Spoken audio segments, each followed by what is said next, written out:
Greetings, everybody, and welcome to the Dracovin Empire. Are you ready to enter the gate and plane shift through the multiverse, through the universe, over to Golarion again, and visit the world of the Pathfinder role-playing game system? I hope you are. We're going to be learning about some interesting beings from the past today. The Runelords of Thassilon. So, grab my hand, your host here, your guide, through the multiverse, through the universe, to Golarion once more, Dracovin, and remember to leave a tip of love and subscribing and bell to do all those normal things as we travel through the universe, through this gate ahead of us, to Golarion once more. The Pathfinder's world. But do we have to head back in time to learn about the Runelords? No, we don't. For today, in this year, there are two Runelords still in existence. We can meet with them. We can find out about them. We can learn all about them. Two still live. This year of 4724. And the rest of them, well, they finally met their ends pretty recently. But each of them is their own stories. And we will tell those stories eventually. For now, let's learn all about who the Runelords were, and how they came into power, and what kind of powers they had, especially in the original Empire of Thassilon. Maybe a little bit of how they are today. Now, what sources could I look to? Well, Rise of the Runelords is a very good source, and below that there, on that other side, Return of the Runelords, tell a pretty big of the story.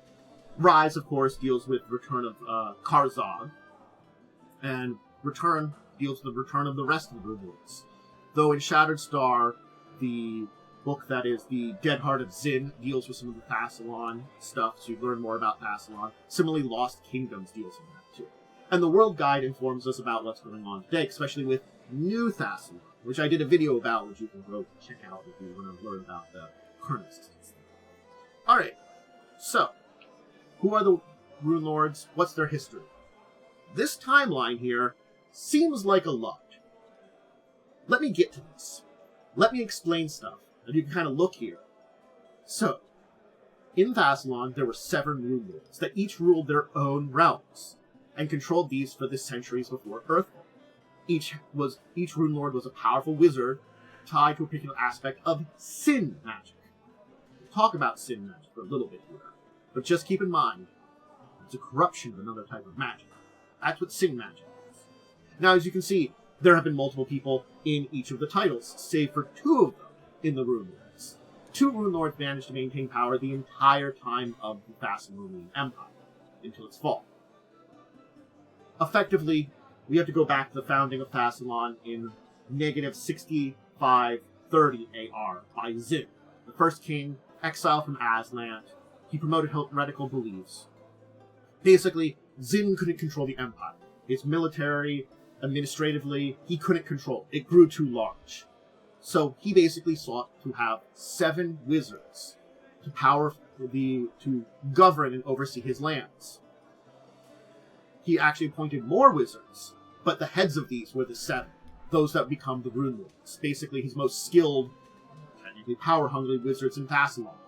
Maybe the most powerful wizards in all of Golarion. So, yeah, he's like, I can't do this. I need more spellcasters under me. And you 7, you will be the leaders of all this new group under me that is helping to administer the nation. You are my Runelords. But in 6420 AR, they assassinated Zin. They subjugated those loyal to him, and including his own son, which they did, which made it into a puppet empire. And then they began to each plot each other from their own lands to become the ruler of all of Thassilon. So, yeah, they hated each other. Basically, Runelords were supposed to be based on the 7 virtues of rule. Generosity, love, humility, temperance, charity, kindness, zeal. These were passed down by the goddess Lucella and the first king Zing himself. These were seen as a benefit of power, and each of the Runelords was drawn towards one of these 7. But over the course of time, the power hunger, the Runelords themselves corrupted these into the great sins of soul. It abandoned past positive aspects, embraced the negative connotations of each, Generosity became greed. Love became lust. Humility became boastful pride. Temperance became gluttony. Charity, envy. Kindness, wrath. And zeal, sloth. Those became the rules of rule. That's why we have Runelords of wrath, envy, pride, greed, sloth, lust, gluttony. Because they corrupted them. Now each of the 7 Runelords specialize in a single school of rune magic. Those rune magic does actually happen to be the kind of... it's an application of runes to create basic magical effects. It is associated with Thassilon, it's one of their major practices, but each set of rune magics, just as a little purview here, associates with a school of magic too. The precious, gleam, greed, transmutation, the recline, sloth, conjuration, cutting eye, envy, abjuration, heart's hook, lust, enchantment, the crescent scepter, pride, illusion, the vengeful glare, wrath, evocation, and all-encompassing gluttony, necromancy. I'm not going to dive too much into rune magic after that. That's something else to look into, but that's something to keep in mind. Now, each of the Runelords possessed I'm trying to not butcher this one, Olirant, a 7 weapon of rule, which were special polearms crafted by Zin that not only served these warriors in battle, these wizards, these Runelords in battles, but became the symbols of their rule. So basically, the polearm would pass down as whoever was the Runelord would have it. At the peak of Thassilon, once the Runelords took held, they also forged powerful swords in the Rune Forge, and imbued it with their associated school of magic. Again, I should preference the Rune Forge is a demi-plane created by the 7 Runelords of ancient Thassilon for practical magical research, where they could forge these weapons. It's decayed, it's kind of fallen apart. I don't know if it exists anymore. I need to research it more, but that's not for today. But just know, they basically created these powerful weapons, collectively known as the Alara Ha, or 7 Swords of Conviction. And these 7 swords that they created were given to their champions. So basically, each Runelord had a polearm, which was their weapon of rule, and a sword they granted to their greatest champions. They were still wizards. My greatest warrior, take my sword. Now we'll go over some basic information about each of the last Runelords. I'll probably do videos on each individual one, but they did some other things like forge alliance with dragons, enslaved the giants using secrets of rune and glyph magic, most of which was stolen from Ogolthus, basically more power. With their giant armies, they built massive tomes and massive magical constructs, giant monuments, and he survived today, especially in the Varisian region. And yeah, so here are the Runelords at the time of Earth. Moving away from this chart here where you can see the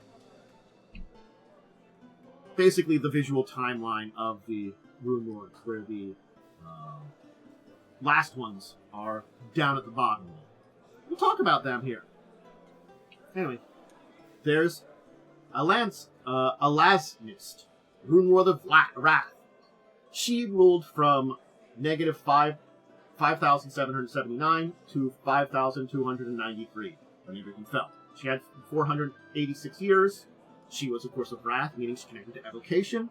Her weapon of rule was the charred adamantine ranseur, impaled with the skull of the first Runelord of Wrath. Yeah, she basically, the weapon was kind of weird and stuff. But yeah, no, it had the first Runelord of Wrath's head on there. And her sword of conviction was Garvar, an exploding greatsword.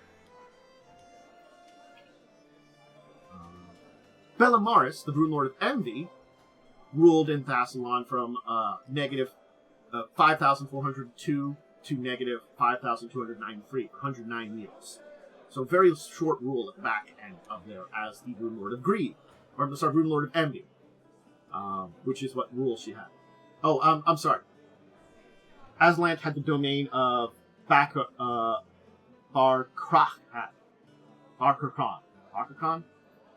I'm butchering these things. If I talk about Thassilon, I'll talk about the different domains at some point in time. I think I will do a video about Thassilon. Bellamars had the domain of Adricel, Edacero. I'm going to butcher these. I'm trying not to. And Bellamars is one of the 2 surviving Runelords in New Thassilon. Now her school of magic is Abjuration, and her weapon of rule was an ornate memory-stealing halberd of gold and dawn silver. Her sword of conviction, Canaris, is dispelling bastards. Almost forgot the realm for the last one. Karzog, our first Runelord to reawaken. We'll talk about that. Runelord of Greed, who ruled Shalast, School of Transmutation.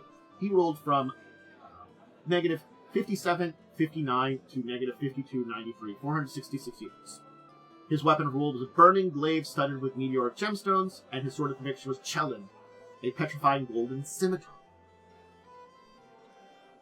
Of course, we had Kroon, the Runelord of Sloth, for Haruka, ruled from negative 5525 to negative 5293 for 232 years.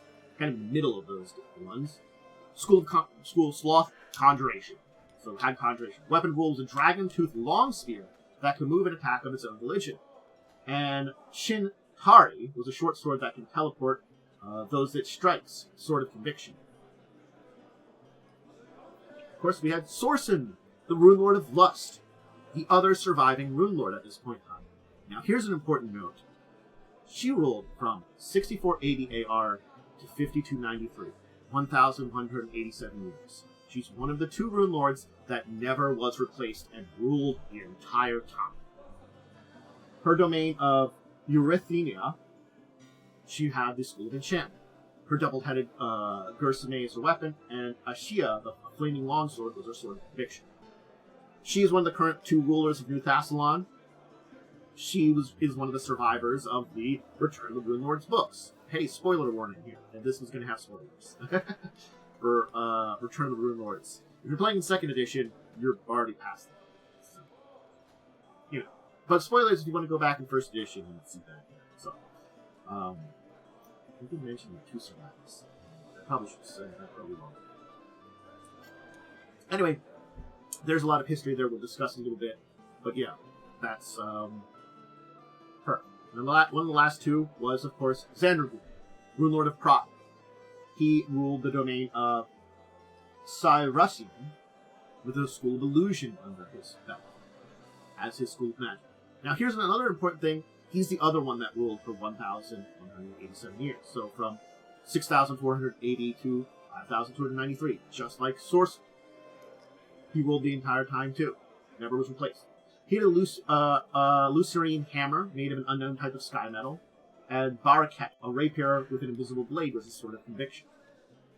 Now, the final Runelord, at least at the time of the fall, was Zutha, Runelord of Gluttony, with his domain of Gastache.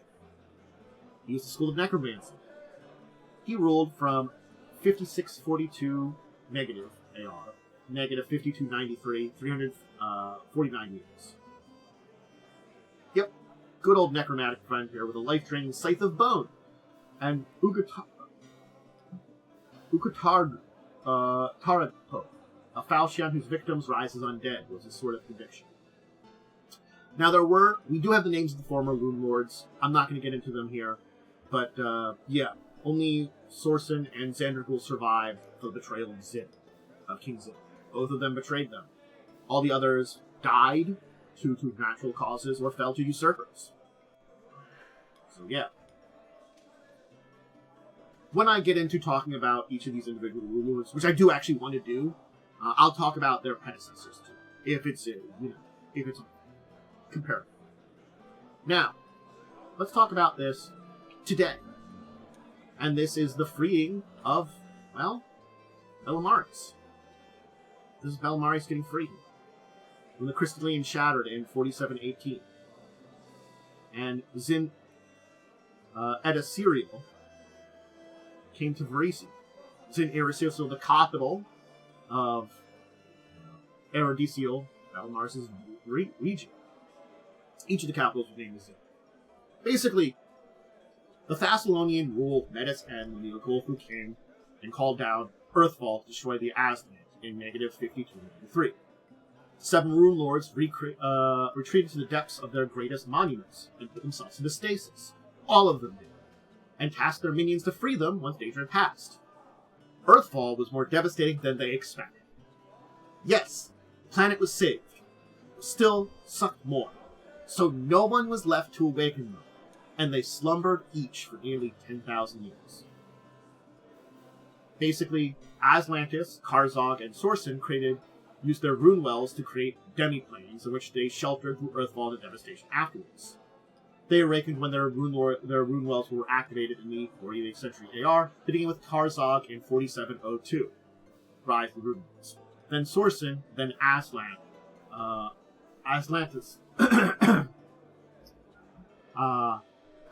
Alznist. I keep saying his name wrong. In 4716. Karzog was killed by adventurers, Rise of the Runelords, as he began to fully manifest in 4707. And his soul was just right for Pharasma. Actually, very interestingly, his soul is used as a weight of sin against which all other souls are judged by the High Judge of the Boneyard. So basically, that's just, he doesn't get, a good end. He's a dick. Anyway, Kroon trapped his own soul and entrusted it to the cult of Lysella to revive. While the cult was decimated in Earthfall, he didn't awaken until 4713, and he was promptly killed by Pathfinders. Yeah.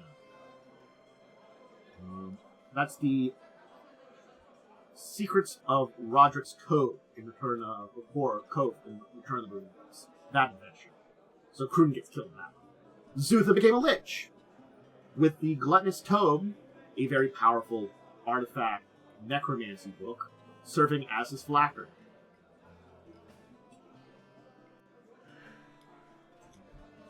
It was split into 3 volumes to basically protect him, to be reunited after Earthfall. But that tome, those 3 parts, remained divided until Varian Jegre reunited them in 4715. He rose, but was subsequently defeated before he could fully recover by the same adventure. Hey! 3 Runelords down, 2 awake still. Sandergul retreated into a demi-plane of his own design, which he tended to awaken after 100 years after Earthfall. However, agents of Belamaris attempted to repair her rune well after Earthfall, triggering a trap that destroyed both them and Zandergul's timer, trapping him within. He was killed by Alan's Nist after she reawakened, but reborn as a Simmer Column, then destroyed by adventurers in 4718. So, hey, the other one awakened, killed him. Belamaris, betrayed by Karzog, was trapped outside Kine in her city of Zin Adrasel, the Crystallarian. Basically, it was just this crystal sphere that was there until 4718, where it was shattered. Sorsen meanwhile attempted to redeem herself after awaking and assisted the adventurers in defeating Alznist. Alznist fully awakened when the Carvelox known as Castellian in Hollow Mountain was slain in 4716. The next year, she learned the fate of the other Runelords. When her rival Karzog already dead, she turned attention to destroying Zandergul and acquiring the Center of Ages. Altered History killed Zandergul, reshaped Evastian. Basically, adventurers reversed her alterations and killed her in 4719. Her soul was dragged to Outer Rifts by Clip-Offs and Demon Lords. So, yeah. Belamaris, Sorsen, survivors. They rule the separate but combined nation of New Thassilon. Again, it's kind of like Old Thassilon. When we talk about Old Thassilon, it was kind of 7 regions that were part of one big empire, but each of the lords competed with each other and battled with each other. They were like, if something would happen to threaten Thassilon, they would unite against it. But they all kind of were at each other's throats. It's the same way for New Thassilon. Well, Sorsen's the only one that's not really caring about that. Belamaris is like, yes, my power, I shall scheme. But I don't have the ability to right now. Belamaris is kind of a bitch still, but Captain Love. But yeah, that's some basics of Thassilon, the Runelords, and the things they left behind. There are stories about them. The Shwanti Quas of Varisia told stories about them, referring to a pantheon of deities called the Asgast, who turned evil and then needed to be destroyed. The ruins are across the region, with magic items, artifacts, treasures, and creatures that are left over from them.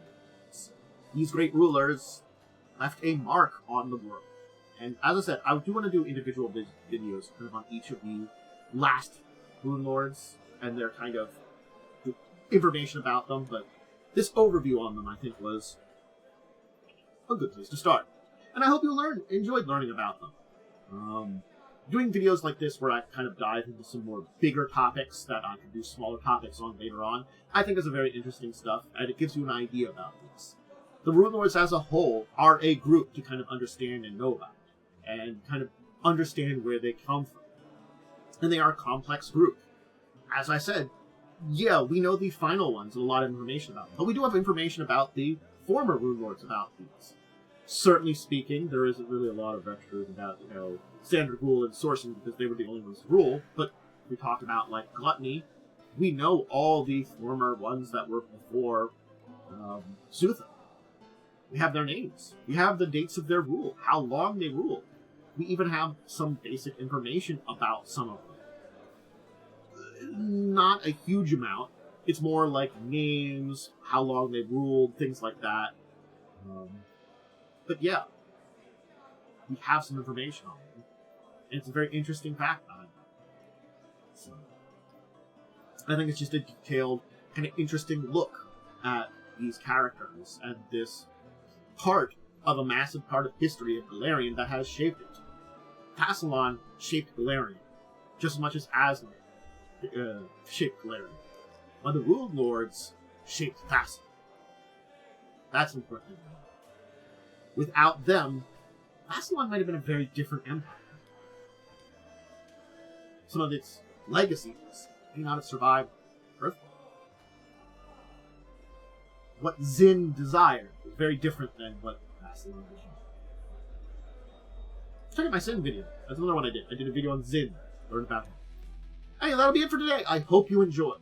If you want to check out any of my stuff, you can always check me out either on Twitch, when I stream these live, the recording of them, or do some games or some other stuff over there, or check me out on YouTube. All my tabletop stuff goes up on YouTube. That's the stuff I upload over there. I do recommend checking that out. My schedule for everything, whether I'm going live on Twitch or releasing it on YouTube, is on my social media, Discord, Blue Sky, Twitter/X, and of course, over on my YouTube channel, I do put it in the information section there.